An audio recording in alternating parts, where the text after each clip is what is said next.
جبار و عذاب ظالمان بود علی. حیدر حیدر حیدر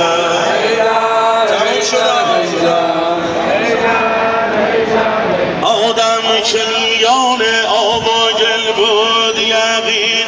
حیدر حیدر حیدر